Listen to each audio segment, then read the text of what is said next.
ci beneen mbir mu jëm ci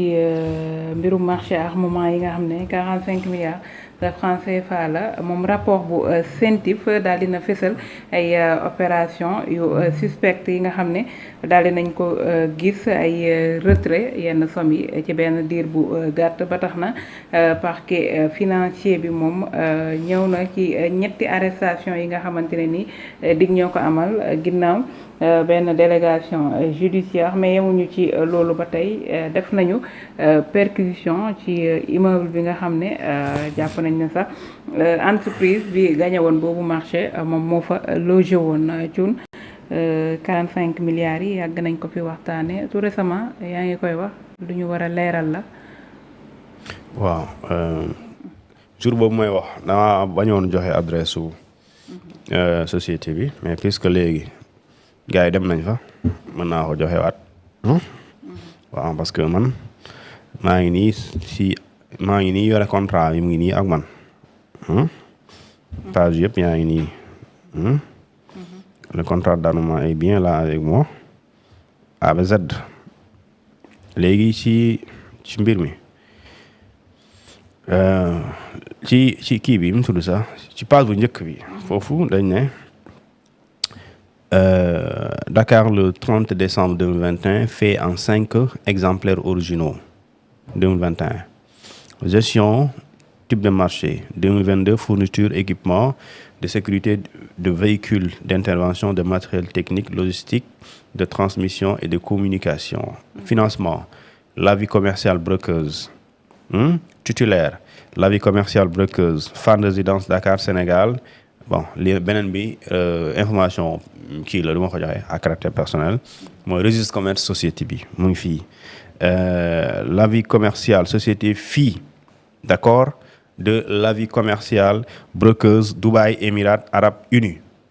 alors montant du contrat 45 milliards 300 millions de francs CFA toute taxe comprise comptable assignataire trésorier général du Trésor délai de livraison 6 mois après l'approbation souscription date de signature le 30 décembre 2021 approuvé le 11 janvier 2022 et notifié le 11 janvier 2022 le ministre de l'Environnement lui a accepté le fournisseur mooy l'avis commercial brokeuse direction générale Dakar Sénégal BP etc.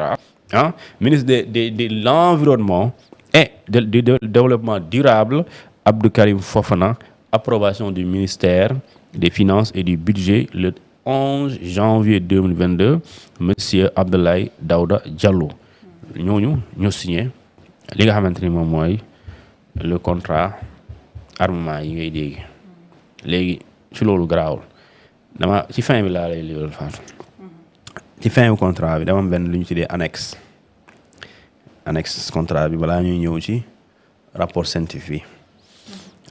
alors dafa am lu ñuy tuddee xam nga temps yëpp ñu ngi wax ay clause amul benn contrat bu amul clause bi contrat bi sax am na clause de confidentialité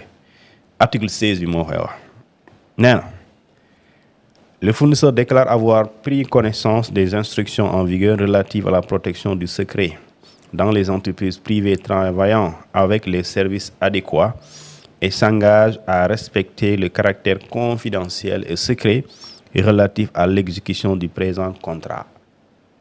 Il est expressément signalé aux fournisseurs que les documents qui lui sont confiés sont secrets et qu'à ce titre, leur divulgation est rigoureusement interdite. C'est-à-dire que tey àdduna du yàgg warul yàgg xaw ma mën na ko def mais àdduna warul yàgg ba petit boubé ak l'avis commercial brokeuse ba ñu génnee li ñu tënk ak état au Sénégal kon lii bu fuité wuloon wala état ñeneen ñëw def audit ba gis ko kenn du ko gis mbedd mi wala ku ko gis rek daa fuite parce que dañu ne yow mi sëkk ak état yow moomu société bi yow ngay fournisseur fexeel ba bu ko génnee parce que yow ñu ngi lay xamal ne lépp lu nekk ci biir c'est secret d'accord et li ñu tuddee divulgation bi maanaam fësal loolu et c'est rigoureusement interdit rigoureusement mooy amul c'est-à-dire maanaam et cetera maanaam yow sëñ mënul génn point warul génn te nag confidentiel clause heure bu loolu mooy li nga wax comme genre waat la mooy man adduna di yàgg ba ma wax li ñu waxtaanee léegi kon mooy heure boo ko waxtaanee rek waat bi kii nga tekki nga sunu wax lu ñu waxtaan et su boobaa loolu mën na yàq diggante man ak yow lu ñu bokk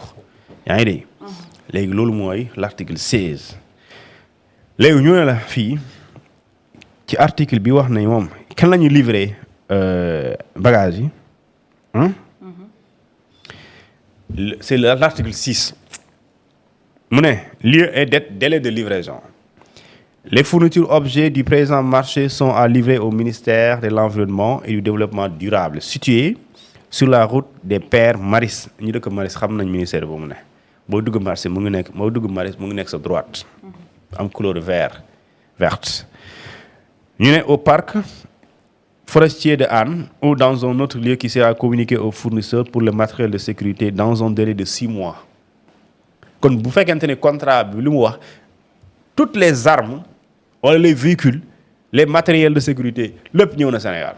bu dee contrat bi lu ñu wax moo am kon ñëw na parce que dañ ne pour un délai de 6 mois alors que le contrat il a été approuvé en 2021 janvier 2022 plutôt léegi ñu ne 6 mois à compter de la date de notification du marché le marché a été notifié le 11 janvier 2022 donc 11 janvier 2022 6 mois plus tard kon bagage yi war na commencer ñëw bagage yi ça c'est l'article 6 ñu ne la pour les matériels ne nécessitant pas de licence de Desport et dans un délai de 6 mois à compter de la date d'émission de la licence Desport pour les matériels nécessitant une licence Desport, notamment les équipements de sécurité qui requièrent l'émission par les services compétents sénégalais de certification à destination finale et du certificat d'exemption de la CEDEAO. kon ñaari tranche la mooy matériel yi nga xamante ne pour nga am ko soxlawul nga am lu ñu tuddee licence Desport day ñëw dès l'instant ñu signé affaire bi ñu ko signé ñu ko validé le 11 janvier 2022 janvier février mars avril mai juin juillet 11 juillet 2022 matériel bu vague bi bu njëkk bi war na ñëw. léegi beneen vague bi bu dee am na dañuy soxla licence de sport yooyu da ngay xaar jur bi nga amee bu la joxee licence bi à partir de cette date 6 mois après dafa war a ñëw kon dans tous les cas balaa janvier 2023 war na mën a ñëw léegi ñu ne état Sénégal. te enquête bi fële li tax mooy wax fii article 5 yi foofu foofu dafa am du doy waar te nit ñi dañ ko war a xam foofu dañ ne modalité de paiement et modalité et mode de paiement état Sénégal mu ngi waroon fay 45 milliards yi ci ñaata at 2026 la war a jeex la waroon jeex fay bi 2026 la war a jeex contrat bi loolu lañ ci bind dañ ne sur présentation de factures, les paiements en francs sont effectués irrévocablement de la manière suivante. Irrévocablement. Dara mënu ko dindi. Pourtant dindi nañ ko de. Dindi nañ ko parce que respecté wuñ ko. Bu ñu ko respecté woon Diomaye da ciy fay. Macky Sall da ciy fay ñaata at. Macky Sall day fay ñaari at. Diomaye fay ñetti at muy juróomi at. kon Sénégal contrat bi juróomi at lañ ko war a fay xaalis bi. te chaque année 20% du montant ngay fay. doo fay lépp xobet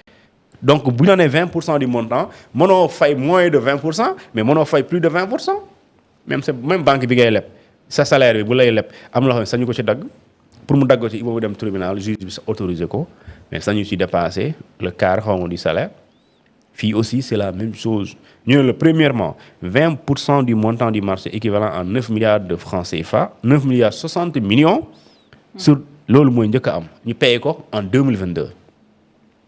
beneen bi 20% encore nga fayaat 9 milliards 60 millions d'accord en 2023 beneen bi nga fayaat 9 milliards 60 millions en 2024 beneen bi nga fayaat 9 milliards 60 millions en 2025 beneen bi nga fayaat 9 milliards 60 millions en 2026 kon jàppal ne kon état au Sénégal bu doon li ñuy def ci contrat bi état Sénégal chaque année dafay fay 9 milliards 60 millions pendant 5 ans 2022 ba 2026 léegi nag rapport scientifique moom daa indi yoo xamante ni dafa wax ne am na xaalis bu ñu fay te jamono jooju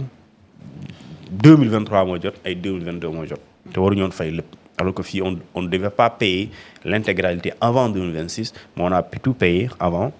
2026 léegi lii mooy lu contrat bi wax léegi xaaral ma ñëw wax la rapport scientifique loolu moo ëpp solo le rapport de la scientifique puisque dañu ne dafa am ñuy jàpp waaw léegi ñu ne 45 milliards yooyu division des investigations criminelles daa jàpp ñetti nit ñoo xamante ni ñoom ñu ngi woon ci biir ci xolu dossier bi te ñooñu ay intermédiaires yu ñu jël la rek waaye am na ñeneen ñu ëpp solo ñii ñu ëpp solo parce que ñii dañoo recevoir xaalis ñu dem retirer ñu jox la ñu dem retirer mais bu ñuy signé contrat bi fekkee wuñ ko ñu signé contrat bi kay ak ñu exécuter ñu approuver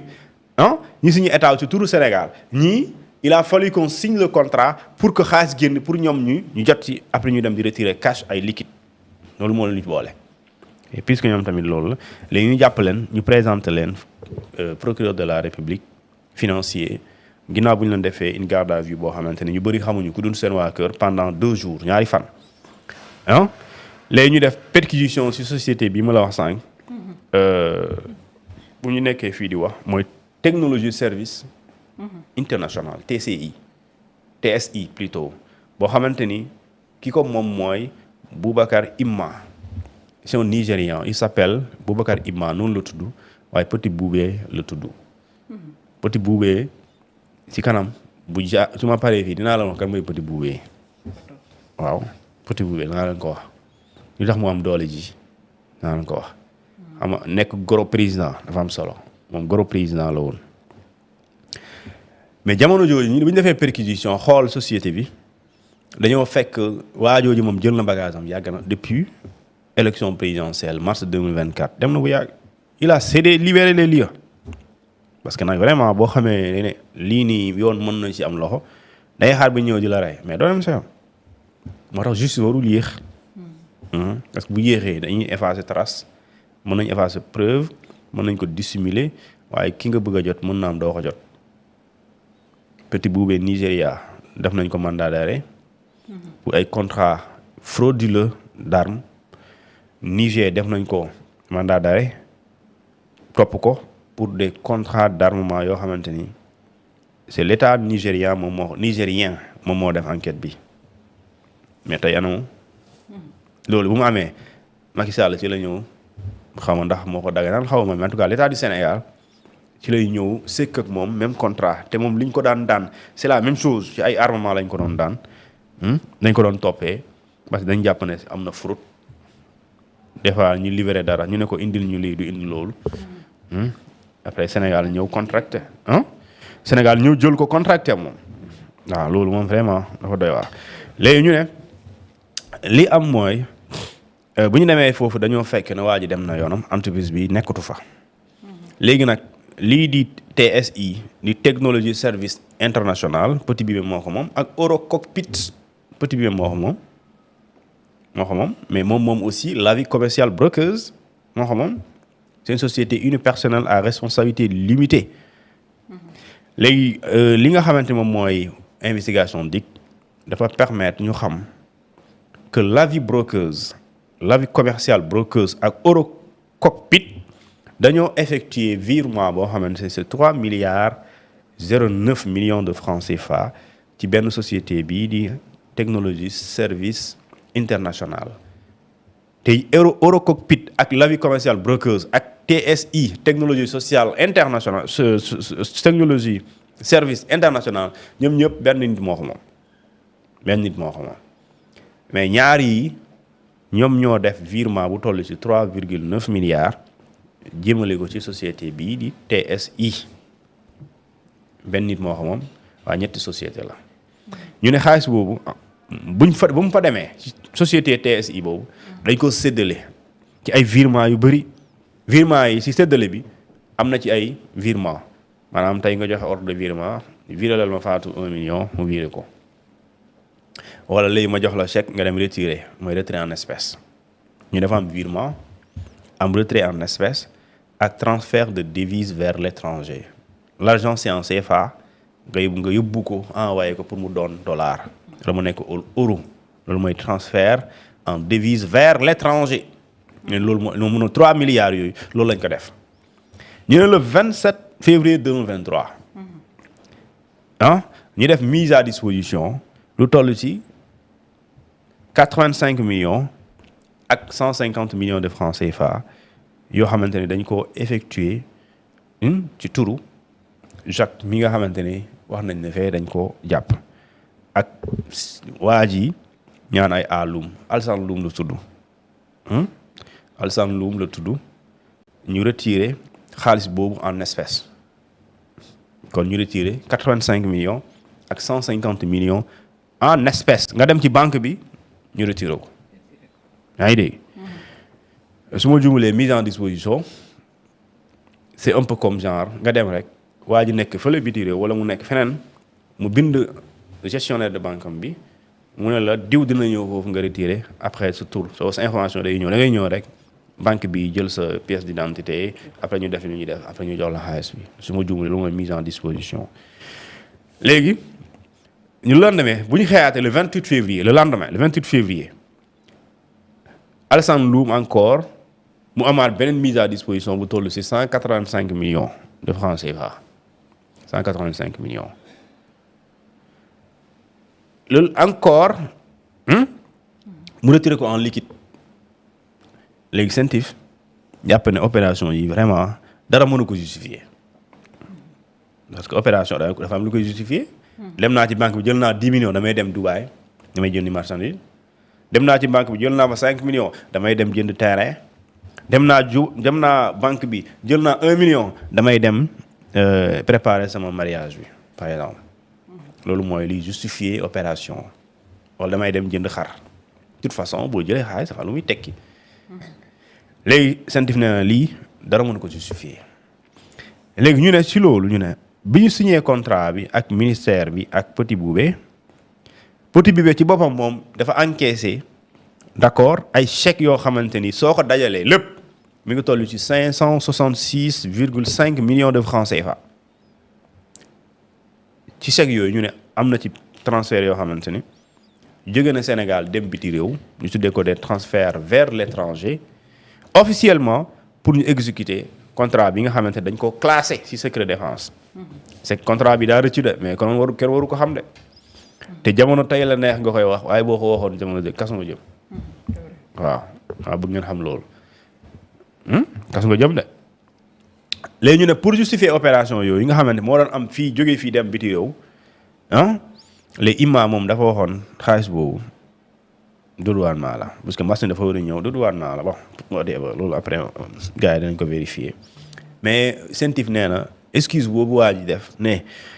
chèque yooyu ma jot mu toll ci 565,5 millions de francs CFA waa ji ne dédouanement la CENTIF nee na du dëgg CENTIF nee na du dëgg parce que moom bu mu xoolee mu vérifier loolu dafa gis ne déclaration yooyu Petit Boubé def mais c'est des déclarations fausses du dëgg et lu gën a doy war nee na CENTIF ne transaction yooyu dafa am après que Petit Boubé jëm avant muy wax loolu ba muy wax loolu moom fekk na Petit Boubé am na avance bu toll ci 34 milliards ba pare nga ne 565,5 millions yi douane la alors que yow bi ngay wax loolu avant ngay wax loolu yow jot nga lu jiitu 34 milliards de francs CFA léegi 34 milliards de francs CFA yooyu li tax ñu jox la ko avance yooyu maanaam c'est du préfinancement c'est du préfinancement léegi CENTIF ne yooyu vraiment ay jeu de cache-cache la ay retrait injustifié ay virement par fii suspect étranger kenn xamul loolu nee na jàpp na ne lii ay pot de vin la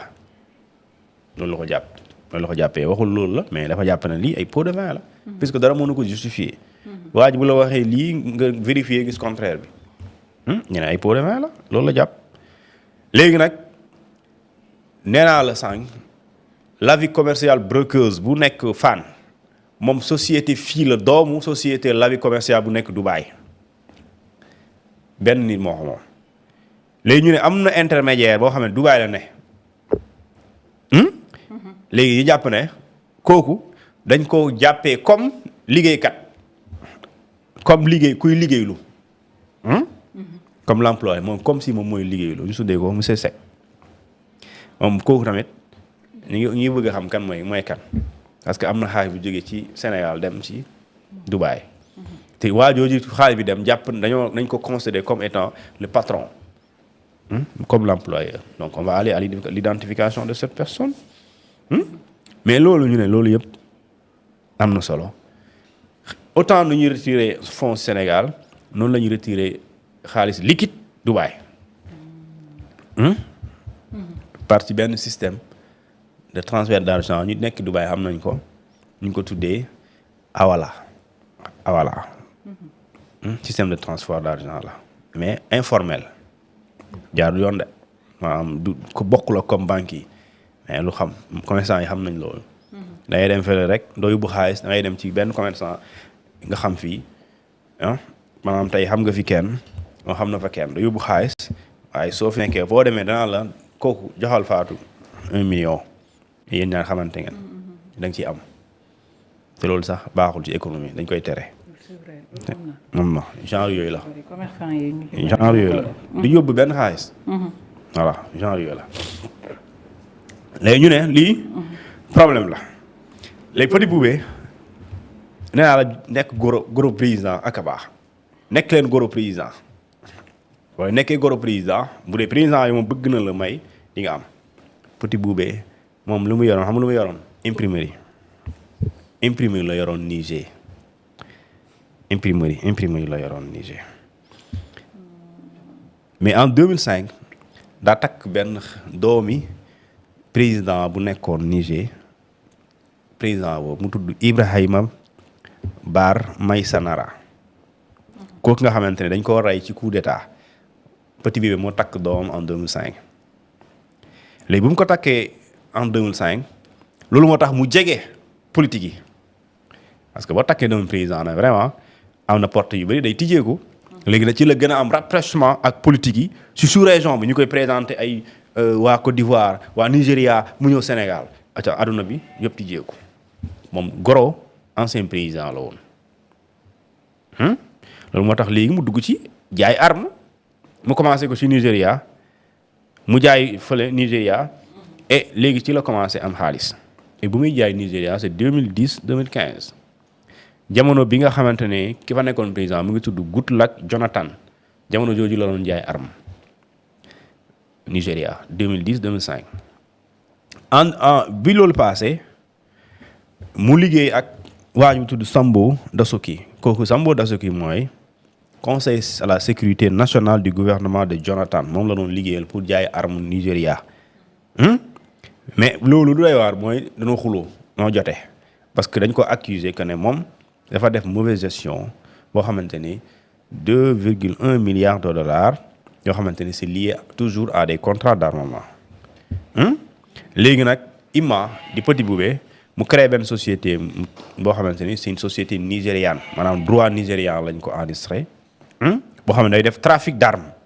société bi nga tudd société d'équipement internationaux Nigeria LTD ñu tuddee ko SEI mu créé ko en mai 2014 2014 yéen a ngi fàttaliku mu tombé enlèvement 300 écolières yi nigérians yi nañu ko fàtte jamono jooju la ñu jàppoon ñu leen yóbbu ay waa Boko Haram léegi bi loolu amee ci la Nigéria ne damay jënd arme pour jàkkaarloo ak def ko ñaawte fii léegi ci lañ ko jaaree ak Petit Boubé jaay leen ko loolu c'est entre 2014 ak 2015 comme li doon gars yi bring back our girl ñu ko doon seetaan xam nañ loolu léegi Petit Boubé moom jot ci problème boobu ci contrat boobu nécessité d'achat d'armes moom mu gagné 400 millions de dollars ci contrat armement te les contrats armement boobu léegi dañuy jàpp ne c'est un contrat frauduleux selon la commission des crimes économiques et financiers du Nigeria qui affirme qu'il a reçu de l'argent du gouvernement pour achat d'équipements militaires pour les forces nigérianes mais il n'a jamais fourni tout le matériel ñu topp ko loolu moo taxoon Nigeria def ko un mandat d'arrêt international Nigeria defoon na ko léegi nag kii di Petit Boubé dañ jàpp ne dafa naxoon dafa teg deal les officiers nigérians parce que li ma leen waxoon lépp indiwu ko les gars yi teg ko ñu bëgg ko topp léegi ñu ne ci loolu aussi ñu amaat ñeneen nit ñoo xamante ni dañ ko doon toppee léegi Petit Bouba 300 milliards de dollars ak quelques autos yoo xamante ni d'accord moom lañ jël ci moom léegi Petit Bouba mel mi encore bu ñuy defee conclusion ci Nigéria inspection générale des armées loo xamante ni ci organisme bu moom boppam la muy vérifier armée Niger moom boppam la maanaam cas bi Niger la inspection générale des armées bu Niger nga xamante ni lépp luy armée lépp luy armement luy aar seen dëkk bi mooy saytu commissaire yi au compte yi moo ne dañoo def diggante 2011 2019 ñu def genre audit bu ñu defee audit 2011 2019 lu ñu gis mooy dañoo découvrir ne transaction yu bëri yoo xamante ne dañ ko facilité jaaree ko ci te Petit Bouba def ko ñu tuddee ko Boubacar Imma ci réew boobu di Niger d'accord dañ ko surévaluer dañ ko surfacturer dañ ko yokk et que parfois équipement yooyu mosuñ leen livrer kon ñaari cas am na Nigéria ak Niger Nigéria nee nañ liñ la waxoon yóbbu defuloo ko Niger aussi nee nañ ñun bu ñu defee suñu rapport de l'inspection générale des armées moo ko def nee na yow commissaire au compte yi nee nañ yow diggante 2011 2014 gis nañu ay transactions yu bëri Petit Bouba moo ko def moo ko facilité mais après équipement yi lu ci doy waar parfois indoo lépp léegi nag Sénégal bu dee fii kaw Sénégal du Sénégal à Dubaï léegi li nga xamante moo am li Sénégal léegi ñu jox ko ñun tamit suñu marché bii nag problème la léegi dañu war a xool d'abord est-ce que les matériels lépp indi nañ ko parce que matériel su ma la waxee lu ñu war a indi ci Sénégal fii mënoo ko xam sax dafa bëri boo xamante ni non c'est-à-dire mënoo xam ñaata la te dafa bëri mu ngi nii ma jàkkaarloo xoolal fusil d'assaut 56 4 1500 fusils d'assaut la ñu war a indi 1500 pistolet semi automatique xoolal 1500 la ñu war a indi munition NATO 500 000 la ñu war a indi ak yoo xamante ni oto yi xaaral ma wax la oto yi ñaata la damay laal oto yi rek dama lay won rek pour ñaata nga xam camion citerne à eau 4 camion citerne à eau beneen bi Steyr 46 véhicule d'intervention Hilux double cabine avec support d'armes pour les services décentralisés 60 bat à feu c'est-à-dire que lii dama lire mais su doon tey li ñu def fourniture bi disposition bi 1 ba ñaata 1 ba 68 maanaam 68 articles te bu ci gën a ndaw 3 unités bu ci gën a ndaw donc am na yoo xamante ni 2500 1500 maanaam tey bu ñu la waxee 1500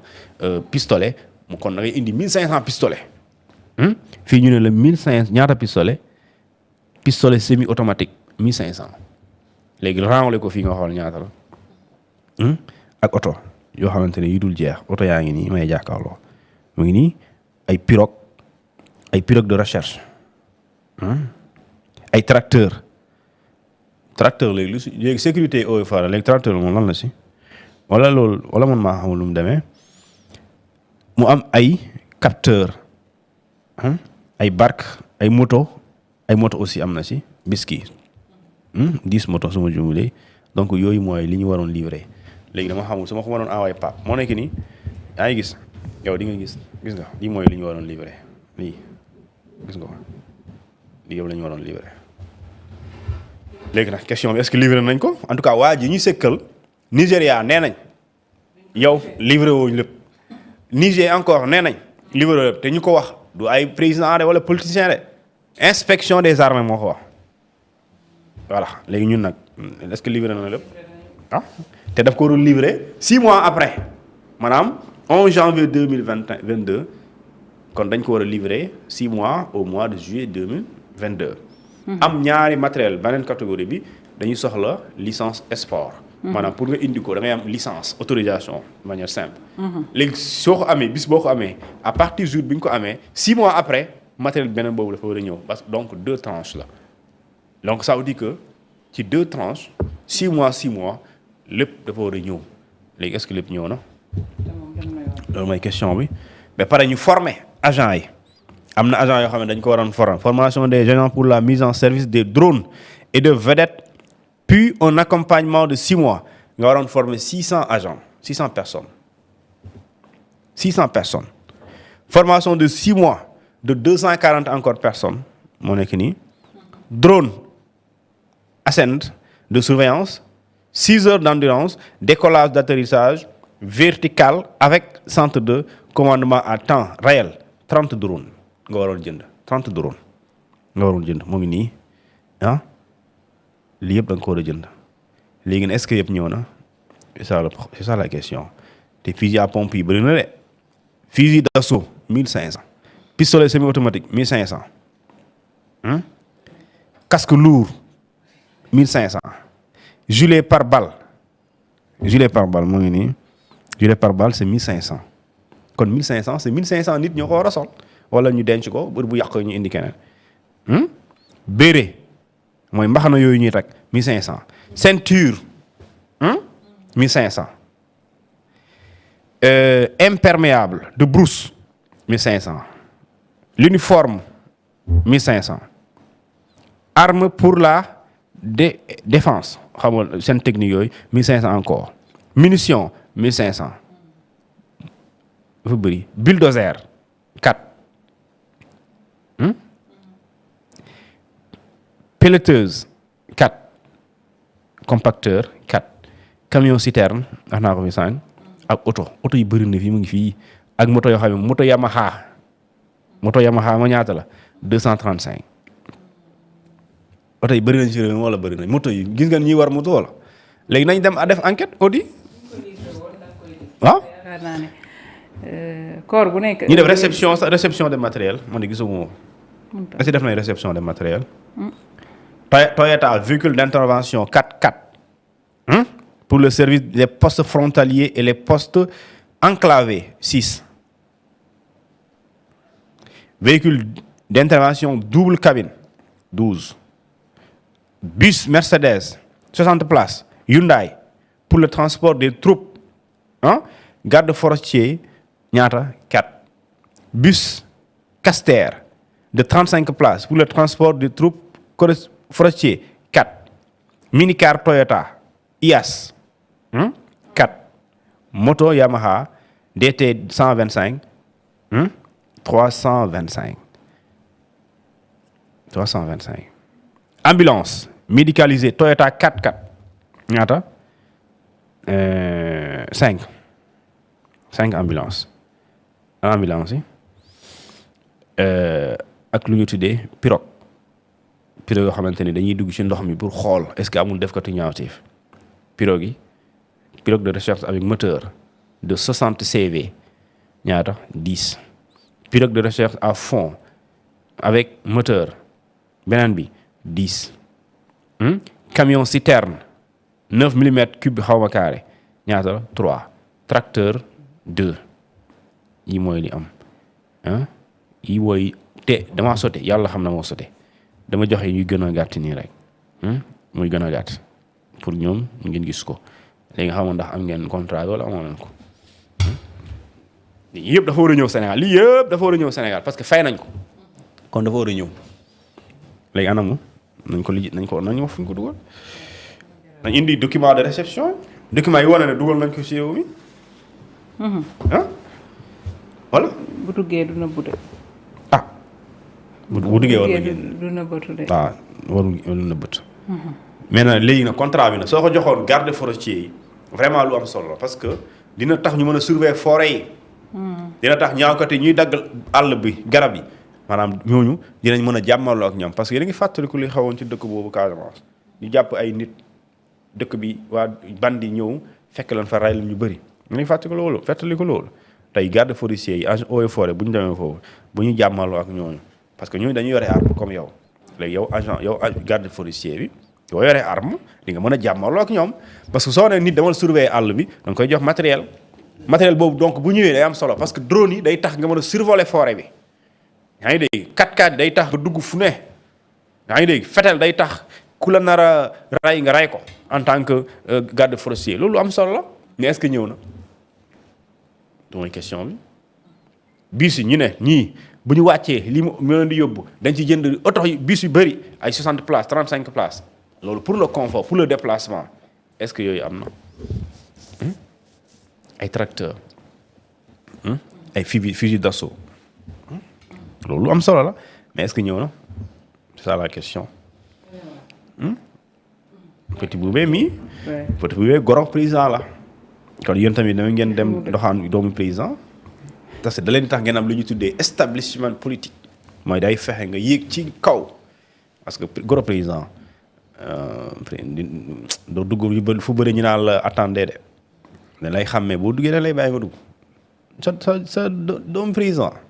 mooy sa jëkk mooy sa soxna dina taxaw ñu lay taxawloo fenn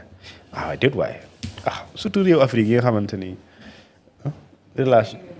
waaw da lay relation voilà bu ñu la waxee kii doomi paa bi la takk loolu leen lay wax kii doomi paa bi la takk de moytu ko de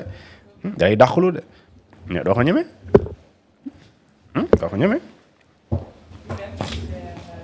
c'est populaire na lu bari ci contrat boobu 45 milliards ndax moment yi